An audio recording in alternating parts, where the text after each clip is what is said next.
नमस्कार दोस्तों, सार्थक भाषा यूट्यूब चैनल में आपका हार्दिक स्वागत है। मैं डॉक्टर पूजा लेकर आई हूँ एक नया विषय। आज का विषय है हिंदी युवक भारती कक्षा 12वीं पार्ट 3 15 अगस्त। यह एक गीत विधा पर आधारित है जिसके कवि हैं गिरिजा कुमार माथुर जी। बच्चों, आज की इस वीडियो में हम 15 अगस्त कविता पढ़ेंगे, उसके भाव को समझेंगे तथा स्वाध्याय भी करेंगे। तो देखते हैं, सबसे पहले कवि परिचय समझेंगे। गिरिजा कुमार माथुर जी का जन्म 22 अगस्त 1919 को अशोकनगर मध्य प्रदेश में हुआ था। आपकी आरंभिक शिक्षा झांसी में तथा स्नातकोत्तर शिक्षा लखनऊ में हुई। आपने ऑल इंडिया रेडियो दिल्ली तथा आकाशवाणी लखनऊ में सेवा प्रदान की। संयुक्त राष्ट्र संघ न्यूयॉर्क में सूचना अधिकारी का पद भी संभाला। आपके काव्य में राष्ट्रीय चेतना के स्वर मुखरित होने के कारण प्रत्येक भारतीय के मन में जोश भर देता है। माथुर जी की मृत्यु 1994 में हुई। अब देखते हैं गिरिजा कुमार माथुर जी की प्रमुख कृतियाँ। मंजीर, नाश और निर्माण, धूप के धान, शिलापंख, चमकीले, जो बंद नहीं सका, साक्षी रहे वर्तमान, मैं वक्त के हूँ सामने, ये सभी इनके काव्य संग्रह हैं। आगे देखते हैं काव्य प्रकार।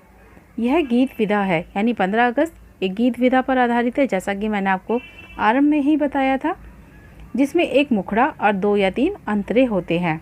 इसमें 15 परंपरागत भावबोध तथा शिल्प प्रस्तुत किया जाता है। कवि अपने कथ्य की अभिव्यक्ति हेतु प्रतीकों, बिंबों तथा उपमानों को लोक जीवन से लेकर उनका प्रयोग करता है। तार सप्तक के कवियों में अज्ञेय, मुक्तिबोध, प्रभाकर माचवे, गिरिजा कुमार माथुर, नेमी चंद्र जैन, भारत भूषण अग्रवाल, रामविलास शर्मा का महत्वपूर्ण स्थान है। अब देखते हैं काव्य परिचय कि आखिर कवि ने इस गीत में क्या संदेश देना चाहा है या किस बात का आह्वान करना चाहा है। तो देखते हैं, प्रस्तुत गीत में कवि ने स्वतंत्रता के उत्साह को अभिव्यक्त किया है। स्वतंत्रता के पश्चात विदेशी शासकों से मुक्ति का उल्लास देश के चारों ओर या चारों छोर पर झलक रहा था। इस नवोल्लास के साथ साथ कवि देशवासियों तथा सैनिकों और जागरूक रहने का आह्वान कर रहा है। समस्त भारतवासियों का लक्ष्य यही होना चाहिए कि भारत की स्वतंत्रता पर अब कोई आँच न आने पाए, क्योंकि दुखों की काली छाया अभी पूर्ण रूप से हटी नहीं है। जब शोषित, पीड़ित और मृतप्राय समाज का पुनरुत्थान होगा, तभी सही मायने में भारत आज़ाद कहलाएगा। 15 अगस्त बच्चों, आप 15 अगस्त से क्या समझते हैं? यही ना कि जी हमारा राष्ट्रीय पर्व है, बस एक दिन वाइट कलर के या तिरंगी कलर के कपड़े पहनने हैं, कॉलेज, स्कूल, विद्यालयों या संस्थाओं में झंडा वंदन करना है, राष्ट्रीय गीत गाना है, सांस्कृतिक कार्यक्रमों का आयोजन करना है, या फिर ये हमारे लिए छुट्टी का दिन होता है? जी नहीं बच्चों, 15 अगस्त सिर्फ एक दिन इस तरह से सेलिब्रेट कर लेने से या मना लेने से हमारा 15 अगस्त या राष्ट्रीय पर्व नहीं बनता। प्रतिदिन, हर दिन, वर्ष के 365 दिन हमें सजग रहना जरूरी है। हमें अपने देश के प्रति स्नेह, प्यार, उसकी रक्षा के लिए अलर्ट रहना, जागृत रहना जरूरी है। तो चलते हैं आज की गीत की तरफ। 15 अगस्त गिरिजा कुमार माथुर। आज जीत की रात, पहरुए सावधान रहना, खुले देश के द्वार अचल दीपक समान रहना। यहाँ पे कवि कहना चाह रहे हैं कि आज जीत की रात है, इसलिए तुम भी सावधान रहना। जश्न की रात होने के कारण आज देश के द्वार भी खुले हुए हैं। तुम दीपक की तरह हर तरफ प्रकाश फैलाते रहो, जिससे कहीं भी अंधेरा ना हो और दुश्मन किसी भी तरह से अपने देश में या देश की सीमाओं में ना घुस पाए। आप देख सकते हैं कि किस प्रकार से सैनिक देश की रक्षा करते हैं, बॉर्डर पर किस तरह से तैनात रहते हैं। आगे चलते हैं। प्रथम चरण है नए स्वर का, है मंजिल का छोर, इस जनबंधन से उठाई पहली रत्न हिलोर। अभी शेष है पूरी होना जीवन मुक्ता डोर, क्योंकि नहीं मिट पाई दुख की विगत सांवली कोर। ले युग की पतवार बने अमुधी, अमुधी मतलब सागर, महान रहना, पहरुए सावधान रहना। यहाँ कवि कह रहे हैं यह स्वतंत्रता नए स्वर की पहली मंजिल है या पहला पड़ाव है, जहाँ पर जनमंथन मतलब जन सैलाब में उमड़ी ये एक लहर है, एक रत्न हिलोर जैसी है। इसके आगे मोतियों की इस माला को पूर्ण करना है, अर्थात देश व देशवासियों के विकास व समृद्धि के लिए बहुत कुछ करना है। स्वतंत्रता प्राप्त होने के बाद भी हमारे देश से दुख की काली छाया अभी पूरी तरह से हटी नहीं है।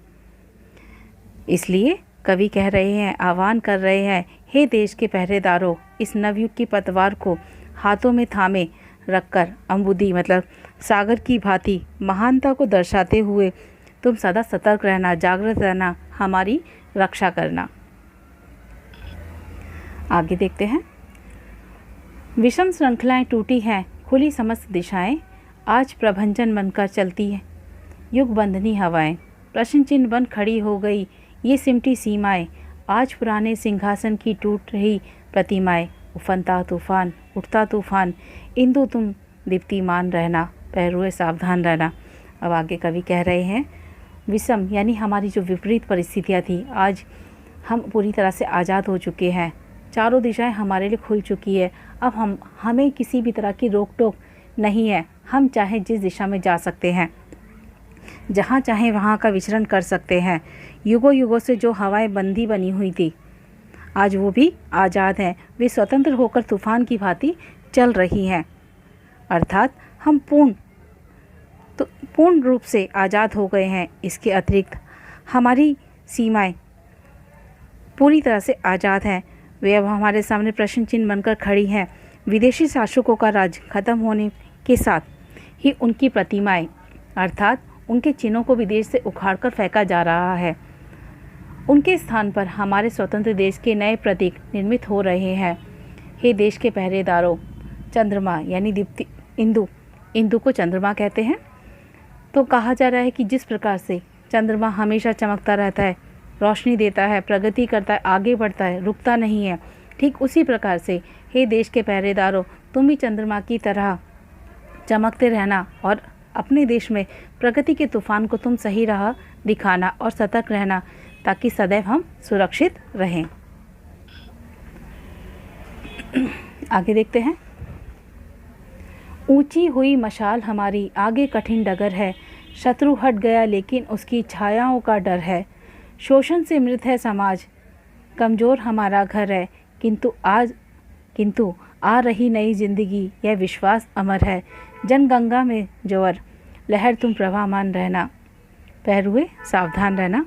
यहाँ कवि कह रहे हैं कि ऊंची हुई मशाल हमारी, जो आज हमें आज़ादी मिली है, जिसकी वजह से आज हम पूरी तरह से स्वतंत्र हो चुके हैं, तो प्रगति के पथ पर चलना आसान नहीं है।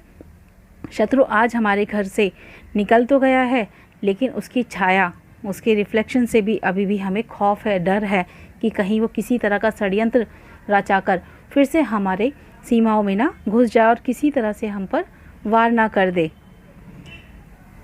अर्थात उसके लौट आने का खतरा आज भी हम पर मंडरा रहा है। इतने समय तक लगातार शोषित किए जाने पर हमारा समाज मृत अर्थात पूरी तरह से अभावग्रस्त हो चुका है। आज हम बहुत कमज़ोर हैं, लेकिन स्वतंत्रता की जो नई ज़िंदगी हमें मिली है, उसने सभी में उत्साह भर दिया है। हे देश के पहरेदारों, इस जनगंगा अर्थात जो ये जनमंथन है या लोग जो हैं, इस लोगों की भीड़ में, इस लोगों की गंगा में प्रगति का ज्वार विश्वास के साथ उमड़ रहा है। तुम उसे अपने साथ गतिमान बनाए रखना और सतर्क रहना, सदा हमारी रक्षा करना। बच्चों, यहाँ पर पाठ में जो कठिन शब्द हैं उनका शब्दार्थ दिया है। पहरुए पहरेदार या पहरी, प्रभंजन आंधी या तूफान, पतवार नाव खेने का साधन, इंदु चंद्रमा, अम्बुदी सागर या समुद्र, दीप्तिमान प्रकाशमान, कांतिमान और प्रभायुक्त। अब देखते हैं स्वाध्याय। संकल्पना स्पष्ट कीजिए। यहाँ पर आपको एक पंक्ति दी गई है, नए स्वर का प्रथम चरण। अब आपको उसको स्पष्ट करना है कि आखिर इस पंक्ति से क्या संकल्पना है, क्या इमेजिनेशन है। तो देखते हैं। स्वतंत्रता प्राप्ति करना हम भारतीयों के लिए स्वर्ग प्राप्ति तुल्य ही था। इसलिए कवि कहते हैं कि स्वतंत्रता प्राप्ति के उपरांत हमें यह बिल्कुल भी नहीं सोचना चाहिए कि अब पूर्ण विश्राम की स्थिति है, बल्कि अब तो कार्य आरंभ करना है और अपने आज़ाद देश भारत को स्वर्ग बनाने का यह प्रथम चरण है। दूसरा, विषम श्रृंखलाएं। अब इससे संकल्पना क्या है? कवि की संकल्पना है कि बहुत संघर्ष और अथक प्रयास के कारण ही हमें यह आज़ादी मिली है। अब चारों ओर से हम और हमारा देश पूर्णतः आज़ाद है। तीसरा देखते हैं, युग बंधनी हवाएं। कवि की संकल्पना के अनुसार वह यह कहना चाहते हैं कि विश्व के कई देशों से आक्रमण की स्थिति का अंदेशा अभी भी है। शत्रु कब हमला कर दे इसका कोई अनुमान नहीं है। ऐसी स्थिति में हमारा फर्ज है कि हम अपना दायित्व और कर्तव्य पूरी कर्मठता से निभाएं। आगे देखते हैं अगला प्रश्न। लिखिए, समाज की वर्तमान स्थिति कैसी है? शोषण से मृत है समाज। और दूसरा, कमजोर हमारा घर है। काव्य सौंदर्य देखते हैं। आशय लिखिए, ऊंची हुई मशाल डैश जहाँ तक पंक्तियाँ दी गई हमारा घर तक। अब इसका आशय स्पष्ट आपको करना है। तो देखते हैं, प्रस्तुत पंक्तियों का आशय है कि आज़ादी प्राप्त करने के उपरांत देश के प्रति प्रत्येक नागरिक की जिम्मेदारियां एवं कर्तव्य और अधिक बढ़ जाते हैं। माना कि दुश्मन देश की सीमाओं से बाहर चला गया है, मगर वह इस पराजय को इतनी आसानी से मानने वाला नहीं है। उसके मन मस्तिष्क में अवश्य कोई ना कोई षड्यंत्र अवश्य चल रहा होगा। ऐसे में हमें बहुत सोच विचार कर कदम उठाने होंगे, क्योंकि लंबी गुलामी के पश्चात देश आर्थिक, सामाजिक और मानसिक रूप से खोखला सा हो गया है। इसलिए हमें और अधिक सतर्क होने की आवश्यकता है। अगला प्रश्न देखते हैं, युग बंधनी हवाएं। ये पंक्तियाँ यहाँ पे दी गई हैं, इनका आशय स्पष्ट करना है। प्रस्तुत पंक्तियों से आशय है कि ब्रिटिश सरकार की कूटनीतियों के कारण जो हवाएं युगों युगों से बंदिशों में बंधी हुई थी, अब वे आज़ाद हो तूफान की भांति चल रही है। आज़ादी से पूर्ण हम जिन सीमाओं में कैद थे, आज वही सीमाएं देशवासियों के लिए प्रश्न चिन्ह बनी दिखाई दे रही है। ब्रिटिश साम्राज्य से मुक्ति पाने पर उनके द्वारा बनाई गई सीमाओं को समूल ध्वस्त किया जा रहा है। उन प्रतिमाओं के स्थान पर अब स्वतंत्र भारत की नव प्रतिमाओं की स्थापना हो रही है। अभिव्यक्ति वाला प्रश्न देखते हैं, देश की रक्षा मेरा कर्तव्य, इस पर अपना मत स्पष्ट कीजिए। बच्चों, जैसा कि आप जानते हैं कि अभिव्यक्ति में आप नकारात्मक या सकारात्मक विचार दोनों कैसे भी लिख सकते हैं। तो यहाँ पर देखते हैं, व्यक्ति की पहचान उसके अपने देश से ही होती है। जिस देश में हम जन्म लेते हैं और उस देश की धरती के अन्न जल को ग्रहण करके बड़े होते हैं। अपने देश और देश की मिट्टी की सुरक्षा के प्रति हमारे कुछ कर्तव्य और जिम्मेदारियां भी होती हैं। जिस प्रकार एक संतान का कर्तव्य होता है कि वह अपनी जन्मदात्री की सेवा करे तथा उसे किसी तरह का कष्ट न पहुंचने दे, ठीक उसी प्रकार देश की उन्नति और अवनति देश के नागरिकों पर अर्थात हम पर निर्भर होती है। यदि हम अपने कर्तव्य को भली भांति निभाएं तो राष्ट्र दिनों दिन प्रगति के मार्ग पर अग्रसर होगा। देश में व्याप्त असामाजिक तत्वों को समूल उखाड़ फेंकने, प्राकृतिक संसाधनों का दुरुपयोग, उच्च शिक्षा व्यवस्था, रोजगार, जनसंख्या नियंत्रण आदि से लेकर देश की सीमाओं की रक्षा में सहयोग देना हमारा कर्तव्य है। इस प्रकार से आप अपने स्वमत अभिव्यक्ति को लिख सकते हैं। आप पूरी तरह से स्वतंत्र हैं, लेकिन आपको सिर्फ इतना याद रखना है कि जो विषय आपको दिया गया है उसके आधार पर ही आपको उसको लिखना है। अपने मनमर्जी से कुछ भी उत्तर नहीं लिखना है। तो मेरा मत ऐसा था, इसलिए मैंने अपने विचारों को यहाँ व्यक्त किया है। यदि आपको ऐसा लगता है कि आपकी देश के प्रति जो कर्तव्य है, देश की रक्षा के प्रति जो आपका कर्तव्य है, आप उन्हें भी अपने शब्दों में बयान कर सकते हैं या लिख सकते हैं। देश के विकास में युवकों का योगदान, इस विषय पर अपने विचार लिखिए। ये भी अभिव्यक्ति वाला प्रश्न है। अब इसको देखते हैं। स्वामी विवेकानंद जी ने देश के उत्थान और विकास में युवा शक्ति को मुख्य अंग माना था। भारत की जनसंख्या का लगभग 3/4 भाग युवकों का है। विश्व में भारत की पहचान एक युवा देश की ही है। लापरवाही और अज्ञानता के चलते आज हम अपनी युवा शक्ति को दिनों दिन खो रहे हैं, जबकि हम युवाओं को उत्तम तकनीकी शिक्षा एवं प्रशिक्षण द्वारा उनकी कुशलता को बढ़ा सकते हैं और उनकी संभावना को विकसित कर सकते हैं। जिससे राष्ट्रीय युवा शक्ति 21वीं सदी के भारत के निर्माण में अपना पूर्ण योगदान दे सके। एक सशक्त राष्ट्र के लिए यह अति आवश्यक है कि तकनीकी शिक्षा, चिकित्सा सेवा, समाज सेवा जैसे क्षेत्रों में लगातार और स्थायी रूप से विकास हो, जिससे देश सशक्त, सक्षम, संपन्न और शक्तिशाली होकर नई ऊंचाइयों को छू सके। मेरा मत है कि युवाओं को देश के विकास में सतत अपना योगदान देना चाहिए, जिससे वे राष्ट्र निर्माण से जुड़ सकें और विकास में सहायक सिद्ध हो सकें। इस प्रकार से हम अपने देश के विकास में युवकों का योगदान देख सकते हैं या विचारों को व्यक्त कर सकते हैं। अब देखते हैं रसास्वादन। रसास्वादन का प्रश्न 6 अंकों के लिए आता है। स्वतंत्रता का वास्तविक अर्थ समझते हुए प्रस्तुत गीत का रसास्वादन कीजिए। अब प्रस्तुत गीत कौन सा है? 15 अगस्त। तो यहाँ पर अलग अलग मुद्दों के आधार पर आपको रसास्वादन करना है। बच्चों, इस पर मैंने वीडियो बनाया है कि रसास्वादन किस प्रकार से किया जाता है, आप उसको अवश्य देखें। शीर्षक, सबसे पहले आपको शीर्षक लिखना है 15 अगस्त, जो हमारी गीत का नाम है। रचनाकार गिरिजा कुमार माथुर। अब आता है पसंद की पंक्तियाँ। पूरे गीत में से आपको कौन सी पंक्तियाँ बहुत पसंद है, आप उन्हें यहाँ लिखेंगे। लेकिन उससे पहले आपको एक स्टेटमेंट भी लिखना है। 15 अगस्त गीत की निम्न पंक्तियाँ मुझे बेहद पसंद है। आपको इस प्रकार से भी लिखना अनिवार्य है। तो यहाँ पे मैंने मेरी पसंद की पंक्तियाँ लिखी है। ऊंची हुई मशाल हमारी, आगे कठिन डगर है, शत्रु हट गया लेकिन उसकी छायाओं का डर है। तो देखते हैं आगे। पंक्तियाँ पसंद आने का कारण, ये आपका चौथा मुद्दा है। कविता की पंक्तियाँ मुझे इसलिए पसंद है क्योंकि कवि ने इन पंक्तियों में बताया है कि जीत के उपरांत जश्न मनाने या खुशी के माहौल में मशगूल होने के स्थान पर हमें और अधिक सतर्क होने की आवश्यकता होती है, क्योंकि दुश्मन अपने अगले वार के लिए ताक लगाए रहता है। हो सकता है कि जब हम अपनी खुशियों में मशगूल हों तब मौके का फ़ायदा उठाकर दुश्मन हम पर वार या क्षति पहुंचा दे।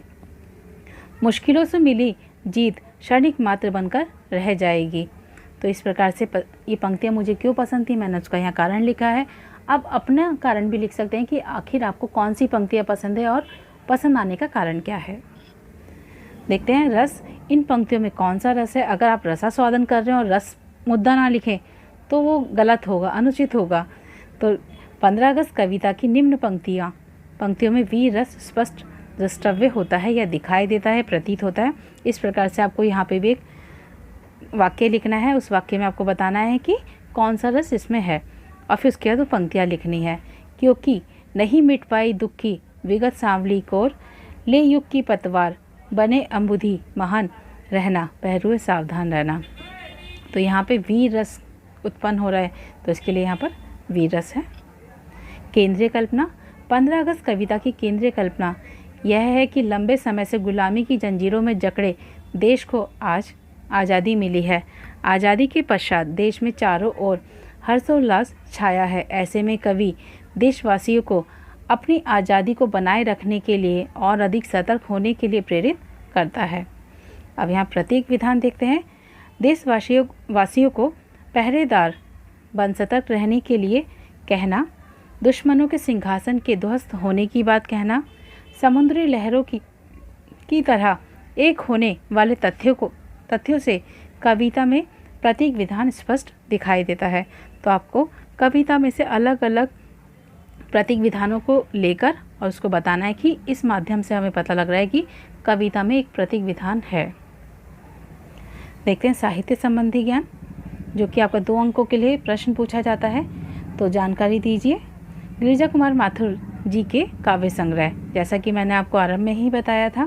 तो यहाँ पर गिरिजा कुमार माथुर जी के जो काव्य संग्रह हैं उनका यहाँ पे विवेचन दिया गया है।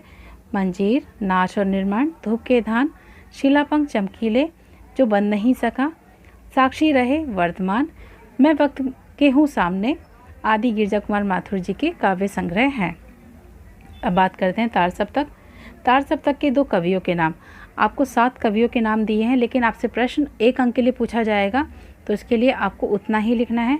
तो तार सप्तक के कवि अज्ञा और मुक्तिबोध जी हैं। तो आप उन 7 कवियों में से कोई से भी 2 नाम लिख सकते हैं। बच्चों, 15 अगस्त गीत पर आधारित ये वीडियो मुझे लगता है आप सभी को बहुत पसंद आया होगा और आपकी जो भी शंकाएं थी वो सब दूर हो गई होंगी। स्वाध्याय भी हम लोगों ने पूरी तरह से यहाँ पर करने का प्रयास किया है। तो मुझे लगता है आपको ये वीडियो अच्छा लगा होगा। यदि वीडियो अच्छा लगा है तो लाइक शेयर सब्सक्राइब करने में कंजूसी ना करें। और फिर मिलते हैं अगली वीडियो में। धन्यवाद।